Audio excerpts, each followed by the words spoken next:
Welcome back to Icebat Sports. I'm Griff, I'm Matt. and Matt. We're coming off a weird week of football. Had some injuries. Got some guys coming out with some big games that kind of unlikely heroes for teams. Yeah. We'll start it off with Jimmy G. Yeah, I mean, the unimaginable happened this past Sunday to the 49ers. Their more than serviceable backup quarterback, Jimmy Garoppolo, broke his foot. Some could argue that he was the starter.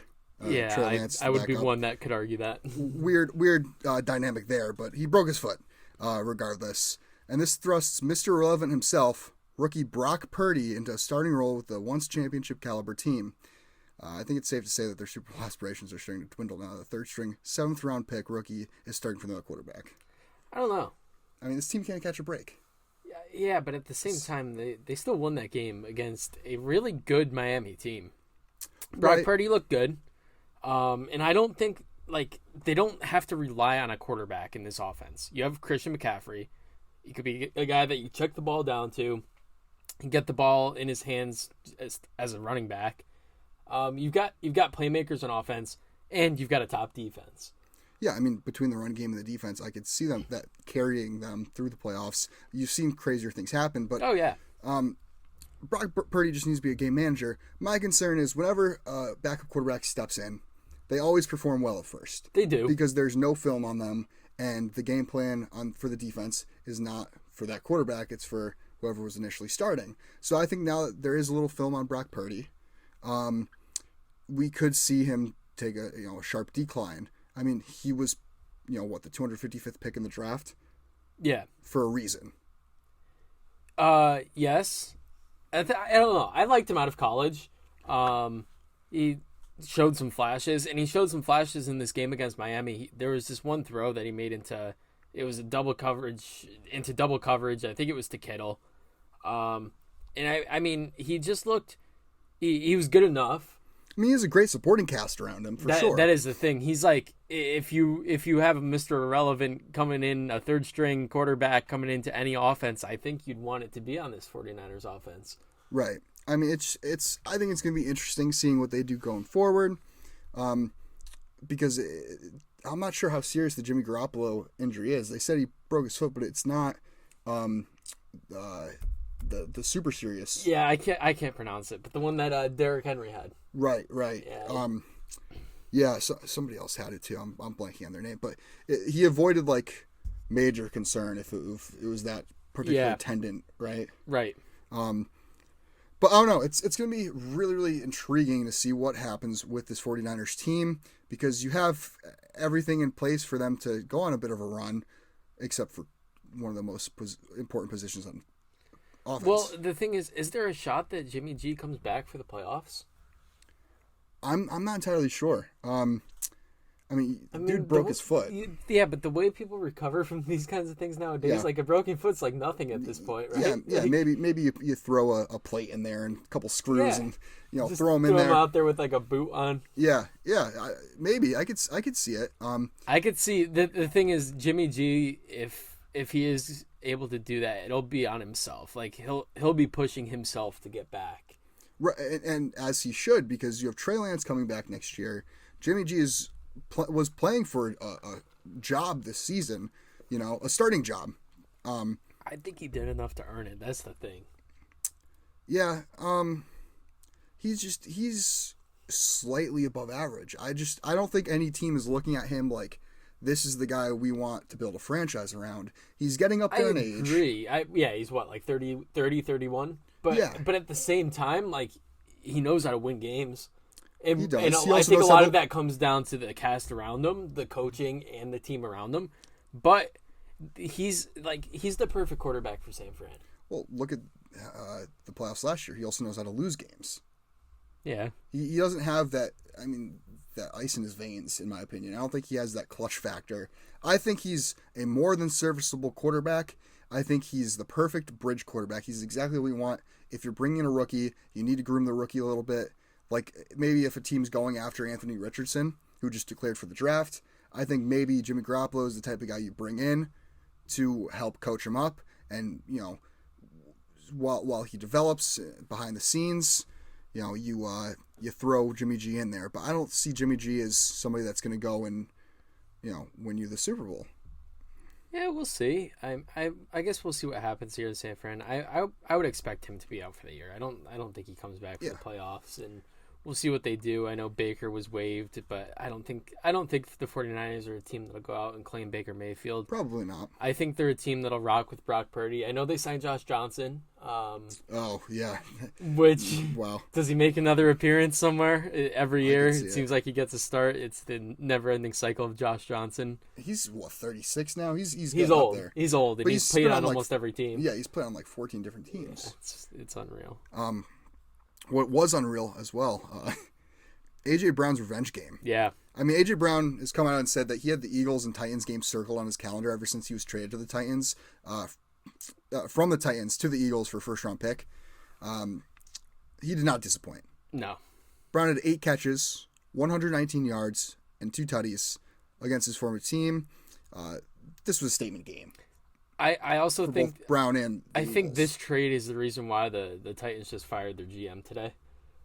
Probably, yeah. I think it comes down to the fact that you trade away a guy like A.J. Brown, who's a top 5 receiver in the game, and he just goes out top 10. I don't know if I'd throw him in the top 5 after this year. After this year, I'd put him top 5. He's been unreal. Yeah. I mean, you got guys like Devontae Adams. Yeah, it's debatable. Top 10 for sure. Yeah, we can agree on that. But yeah, I mean, you go out there, you trade away this guy, and he comes up and puts up 8 catches, 119, and 2 touchdowns against you. Yeah. I mean, I agree. I think that might have been part of the reason why they fired their general manager. I mean, because you're 7-5. Yeah, they're on the cusp of the playoffs. They're going to make the playoffs. They're going to win that division. So. Yeah, it was just a little weird. I just had to throw that in there. Yeah, I mean, again, this was a statement game, though. Obviously for A.J. Brown, but also the Eagles. Because I thought the Eagles were going to struggle, especially against Derrick Henry. But with Jordan Davis back, the Eagles' defense looked unreal. Yeah, they looked really good, especially against the run, which we've talked about the last couple of weeks, how it's been terrible. Right. They've been, there's no other way to put it. They were terrible against the run the last couple of weeks. Yeah, they have been really bad against the run, but then they only allow 10 points here, and they put up 35, which, I mean, Titans have had a pretty solid defense. Mike Vrabel is a really good coach, and this team is really well coached. The Eagles moved to 11-1 on the season, and I mean, they got to be Super Bowl favorites right now, right? Maybe. I mean, now you have no San Francisco 49ers. Yeah, well, that's the thing. They're probably the favorite out of the NFC at this point. Right, but I mean, the Chiefs look beatable now that they lost the Cincinnati, which... Well, Cincinnati just has their number, man. They do. I mean, this Sunday marked the 3rd time in 2022 that the Bengals beat the Chiefs. They won late last season. Yeah. They beat KC again in the playoffs. Yeah.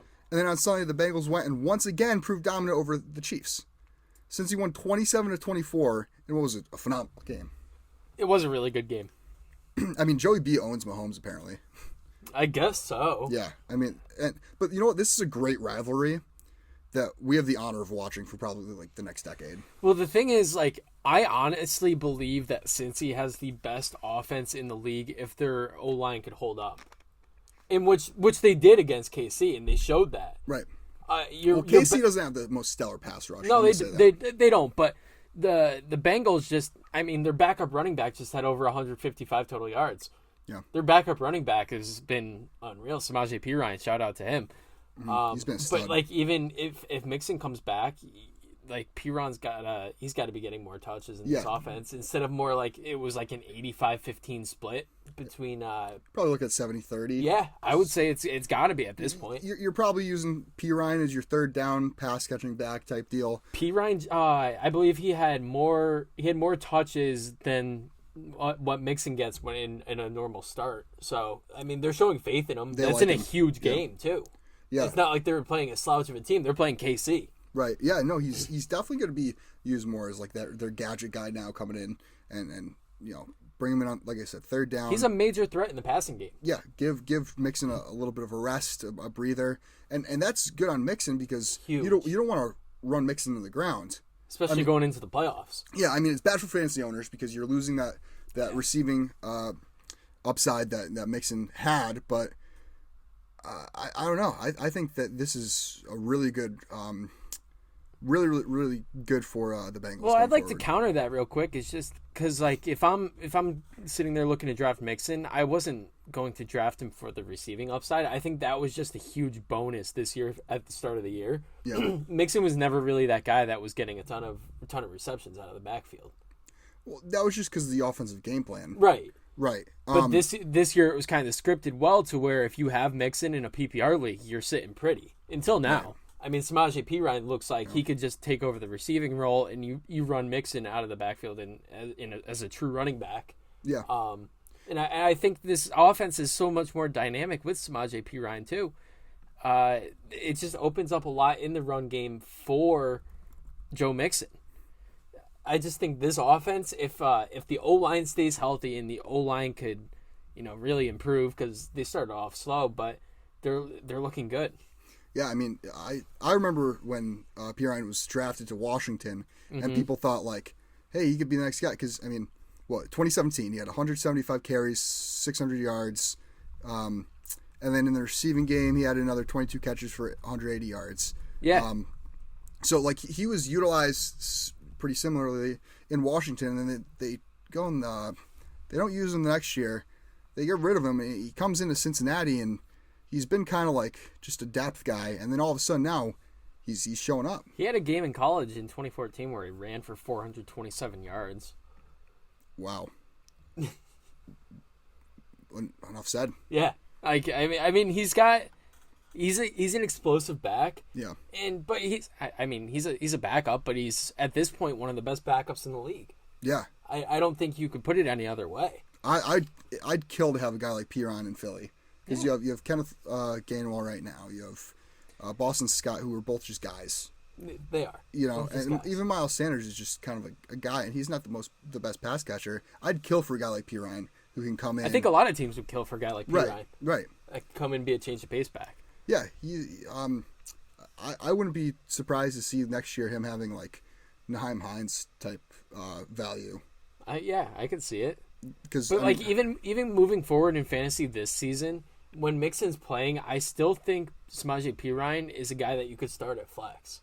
Well, that's why I said Nyheim Hines type value, because I mean Hines with that PPR upside, I mean he can get you 10 points a game. Right. Just a couple catches out of the backfield, give him a couple carries. I think Perine's in that same situation. 100% agree. You know who's not in a good situation right now? Deshaun Watson. Yikes. He's looking washed. Yeah. Deshaun Watson sucked against the worst team in football. Like, the Texans are the worst team in football.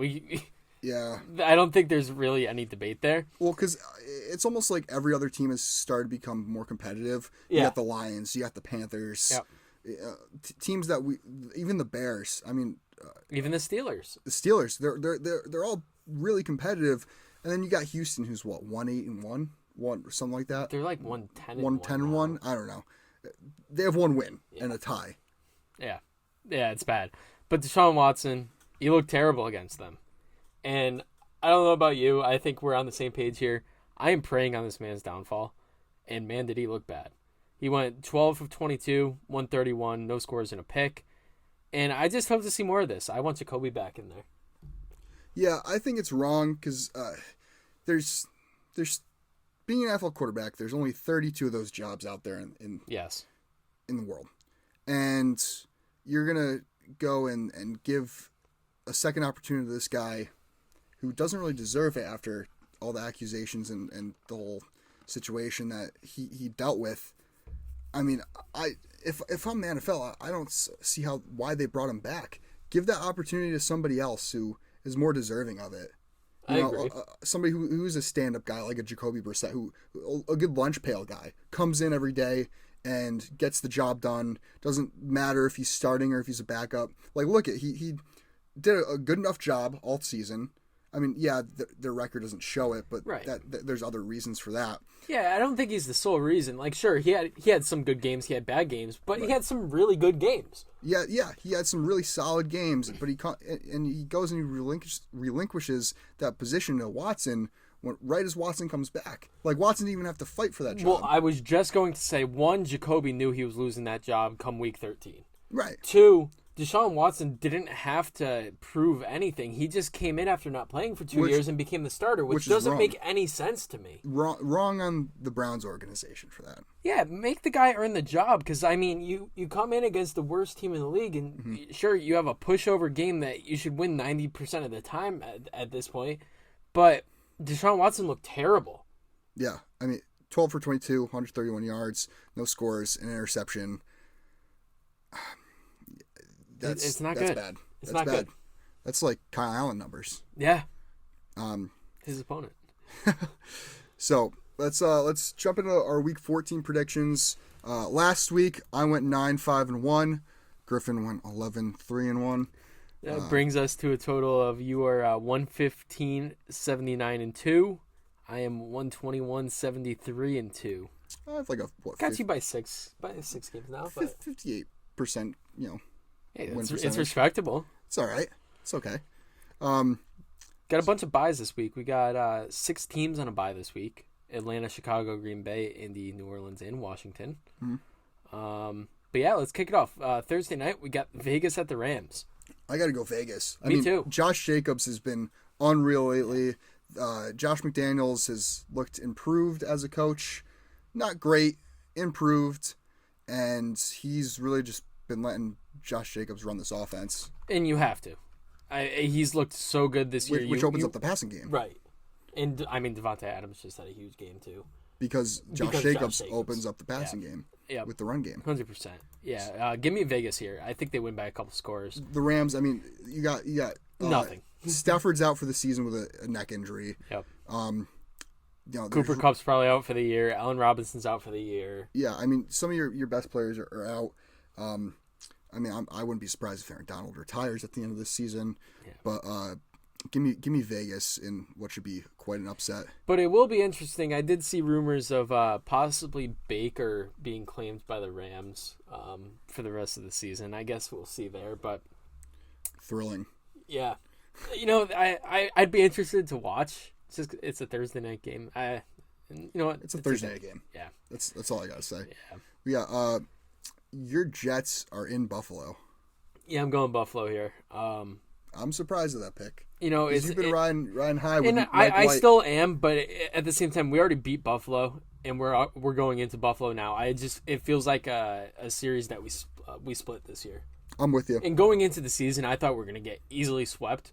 And I said it last time we played Buffalo. I said we might lose by 40 points, and we somehow won that game. I just don't see them winning this one. I think it will be a close game, but I think Buffalo wins. I'm going to go with 24-17. I could see it. I was thinking like 24-20. So yeah. If they even score that much, I mean, I think this is going to be a highly defensive game. It could be.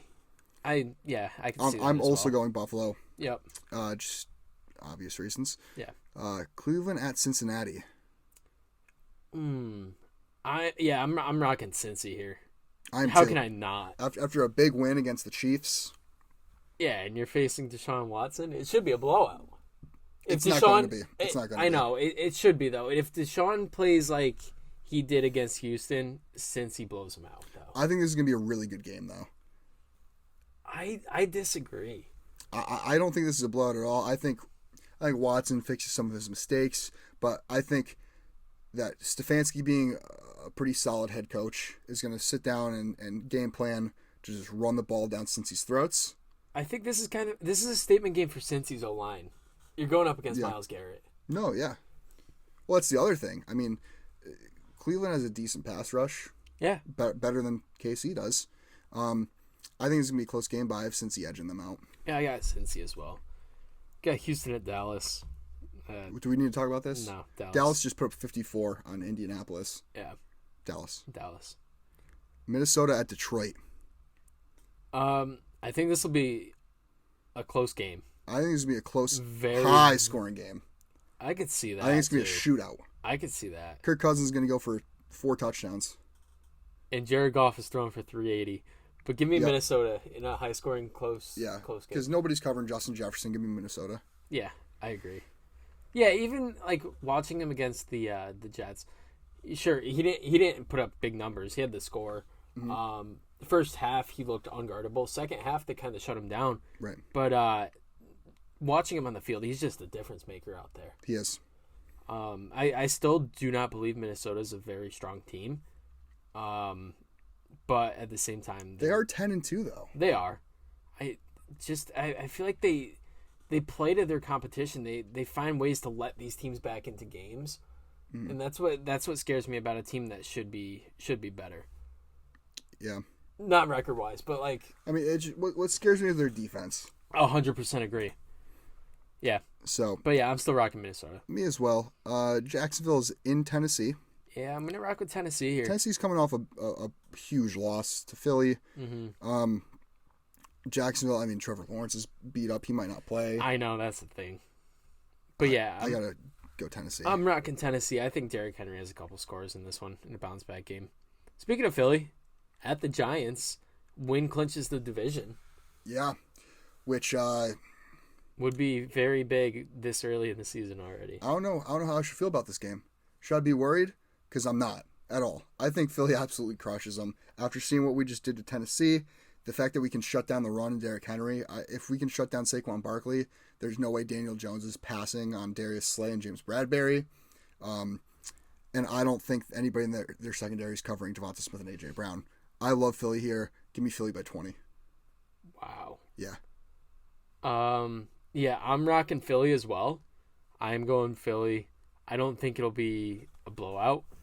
The Giants just find ways to stay into games. They do. They're just one of those teams this year that, we've talked about it before. I just don't feel like they're a team that'll get blown out, and they're not a team that's going to blow anybody out. I like Philly by a score here.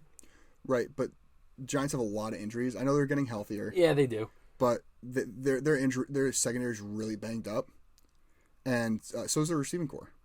Yeah, the receiving core is really banged up. I'm still rocking. I'm going Philly by a score. Okay. I think Philly's a better team by far, but Philly's best team in the NFC, especially now that Jimmy G's down. I agree. I could agree with that. Next up, we have Baltimore at Pitt. Now, we have different picks here. We do. I'm going to rock with Pitt. No Lamar Jackson. Pitt at home. We have differing opinions on Tyler Huntley. I think Pitt wins this game by double digits. Really? Yeah. I think Baltimore wins this game by a field goal. I think Tyler Huntley is probably not the best backup, but he is the perfect backup for Lamar Jackson and this Ravens offense because he's a great fit because he's just a mini Lamar Jackson. I completely agree there. And I don't think anybody in Pittsburgh's going to be able to stop Mark Andrews. I think Andrews has a big game. And See, I don't.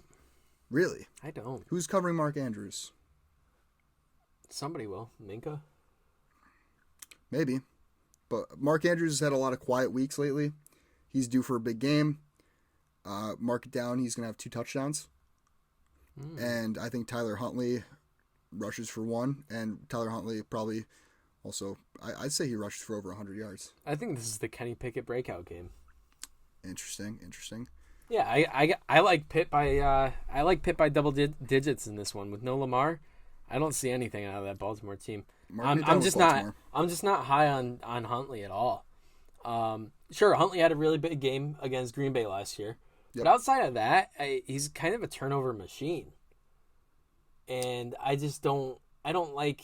But they have a week to prepare. They know Jackson's going to be out, and the thing is, Pitt, you don't have a ton of film on Huntley. You've got a good amount, though. You have a decent from last year, but a lot can change in a year. I'd feel more comfortable going into a game against Tyler Huntley than a game against Brock Purdy at this point. As a defense. I disagree because you have to worry about stopping the mobility of Tyler Huntley. You don't have to worry about stopping the mobility of Brock Purdy. But the thing is, you were already going into this game whether it was I say they're equal Lamar passers. Jackson. If you're going into this game against Baltimore with Lamar Jackson, you're still worried about the legs. So from a defensive standpoint, looking ahead at this game, maybe from last week, even before the Lamar injury, you're still kind of preparing for the same thing. Right. I don't know. I just think Pittsburgh has looked a lot better over the last couple of weeks. They have 100%, and having T.J. Watt back has been huge for them. Yes. But Baltimore has T.J. Watt is him. He's Baltimore. a difference maker. Baltimore also should be getting J.K. Dobbins back this week. Yeah. So between that's J.K. for Dobbins, another discussion. I'm just not big on Dobbins either. Between Dobbins and Huntley and that offensive line, which has been really performing well this season, they have. I like Baltimore a lot. Yeah, Baltimore for me, they've just been struggling. It seems like week in and week out, they're struggling to find ways to close these games out. Yeah. That's why I'm gonna rock with Pitt here. I think Pitt has it been Baltimore? Because Baltimore's defense has been doing their job. Is it Lamar Jackson? The defense really hasn't been doing the job though. I mean, you look against the game against Jacksonville, they allowed 29 points. But then they go and they allow 9 to Denver. It's Denver though. Who's not allowing 9 points to Denver? You still got to do it. You still got to go out there and stop them. Denver's offense sucks though. I mean, any Russ given is terrible. I agree. Any given Sunday. Yeah. Speaking of Russ, Kansas City at Denver. Give me Kansas City coming off a big loss. Yeah. In a bounce back game against Denver, who is just. This one's for me. I see being like a 31-10 game. I think KC blows them out. Oh yeah, 100%. Well, actually, I don't know because I think this is gonna be a low scoring game. I know because I think it'll be low scoring for Denver. Yeah. Well, Pat Surtain's been really good. Denver's D has been looking really, really, really solid. They have. I just think that's been the brightest aspect of their season is their defense. KC's just they're such an overpowered team. Like I know they're coming off a tough loss, but they've still got to be one of the favorites at this point. And yeah, I mean, I'm still going KC. Yeah. I'm not sure it's going to be an absolute blowout. Yeah, I got a KC blowout. We got Tampa at San Francisco. Yeah, Brady pulled one out last night. He did. With seconds left. Yeah, was it like 8 seconds left? Yep, and he scores and does Brady-like things, and they beat the Saints. Saints now hold the number 5 overall pick in the draft this season today, but that pick would actually go to Philly. Yeah. Oh, yeah. The Saints are a disaster. Tampa at San Fran. We're different here, too. Yeah. You're a lot higher in San Fran with Brock Purdy than I am. Mm-hmm. I think Brock Purdy really takes them down a notch and halts this offense. My issue with Tampa Bay is that in the games that I've watched them, they just start out so slow. They do. And I also have a lot of faith in the San Fran defense. Mm-hmm. So I don't think, if they could make a couple stops early on, I just don't think the offense is going to be terrible. Like, I think Brock Purdy is going to be a serviceable starter. I think C-Mac has a huge game. I think this is going to be a really close game, but I think Tampa Bay edges it out. Okay. When I look at a close game and a coin flip of, like, I'm not sure who to go, I tend to lean towards the better quarterback. And Brock Purdy versus Tom Brady, it's not even a question. Yeah, see, this one, I'm leaning towards the better defense on this one. I'm just going to rock with San Fran. Brady's struggled against good defenses this year.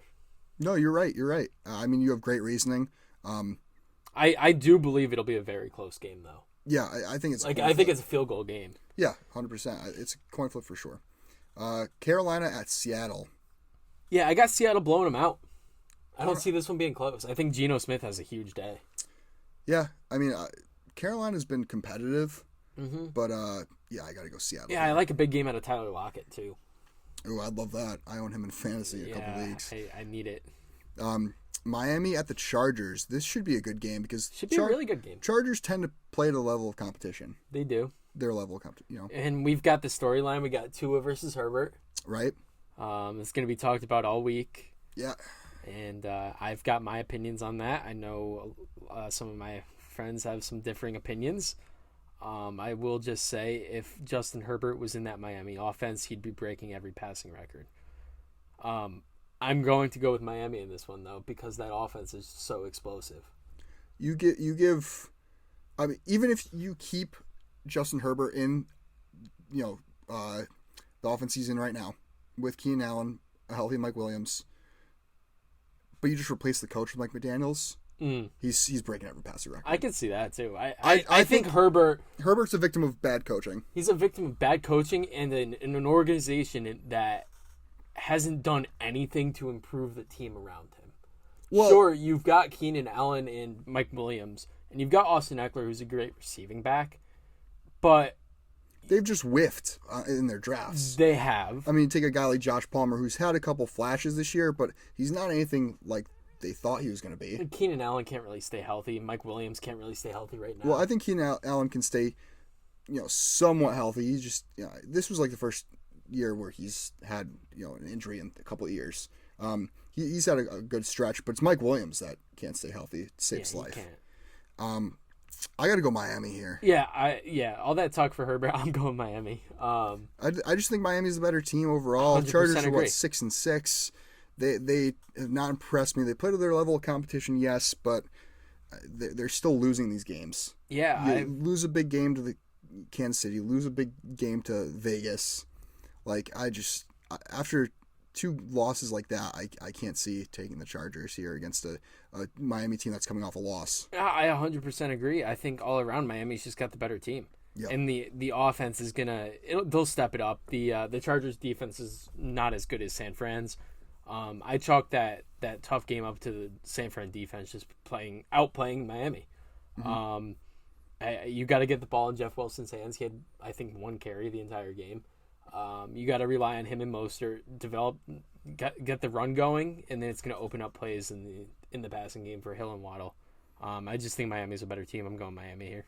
Yep. New England at Arizona on Monday night. Yeah, I'm gonna go with Arizona.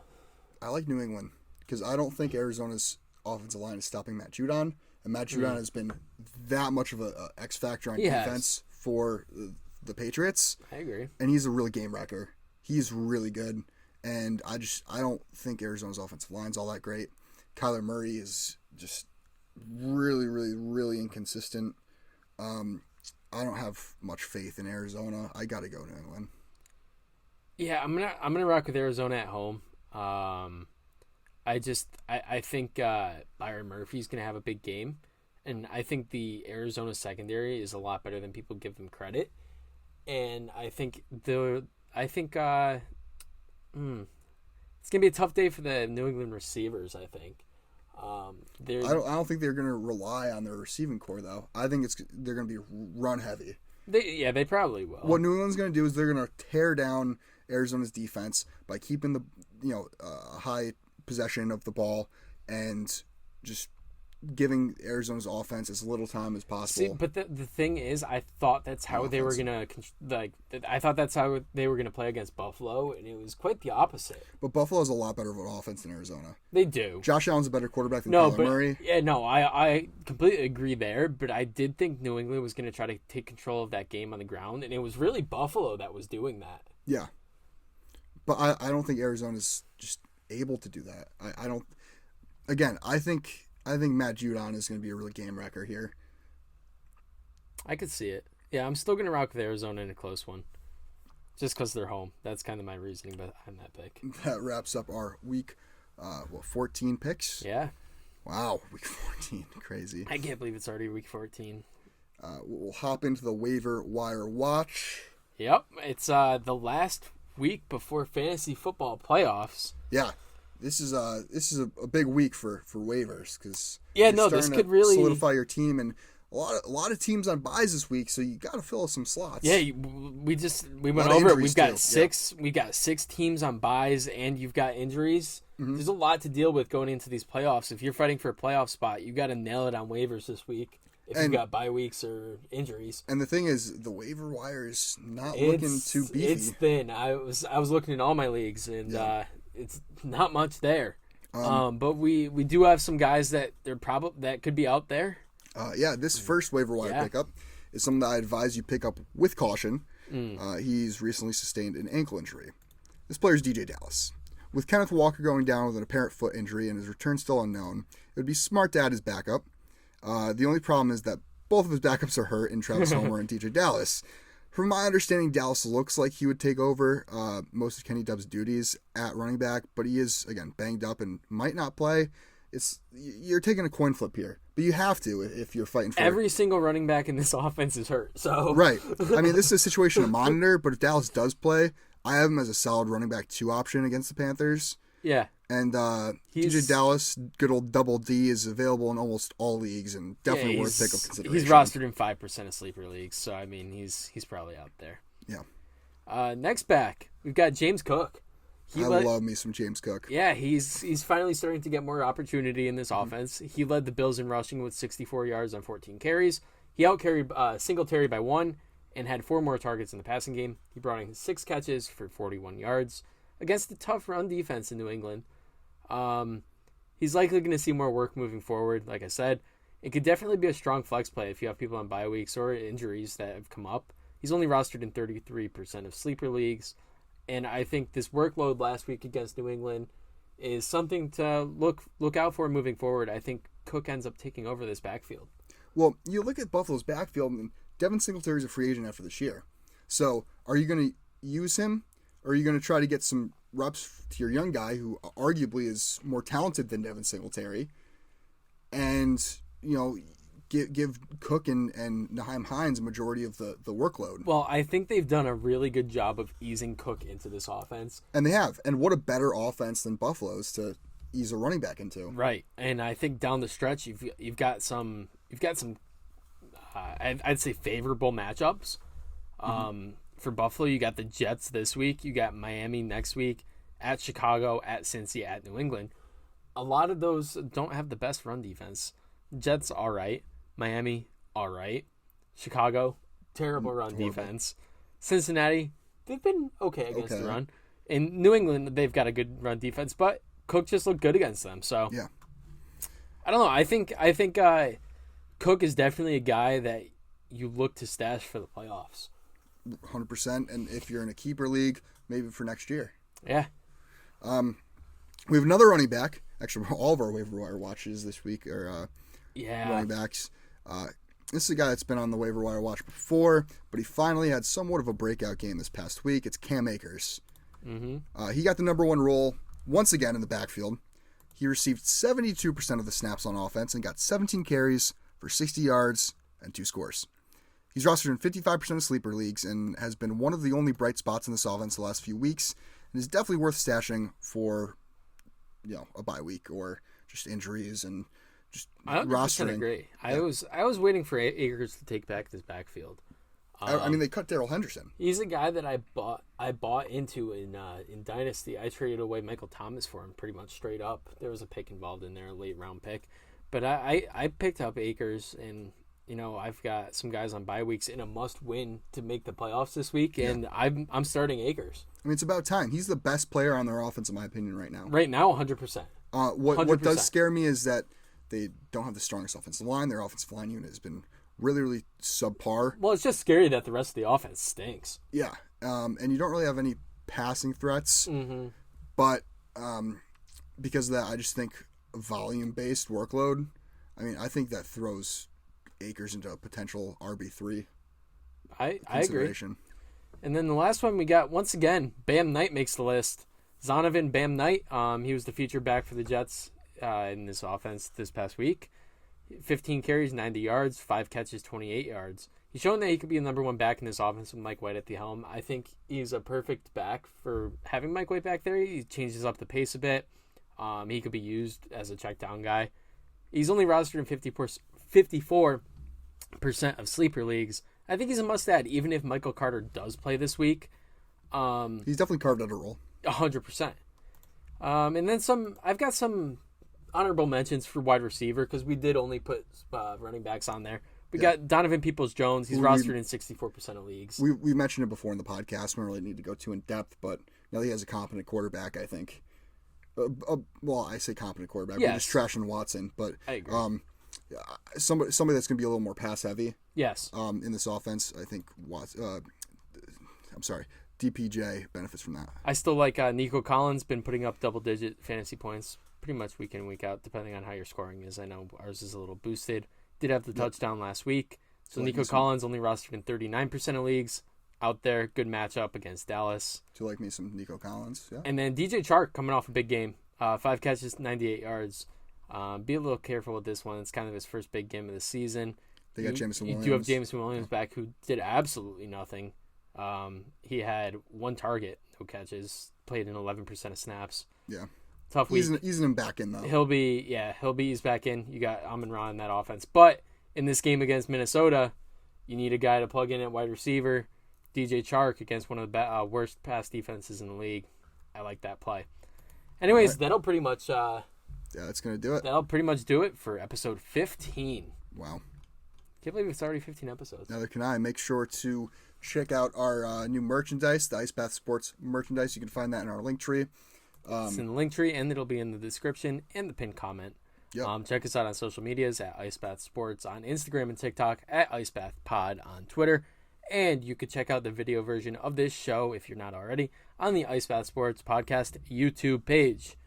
We will see you guys next Tuesday. And as always, stay cool.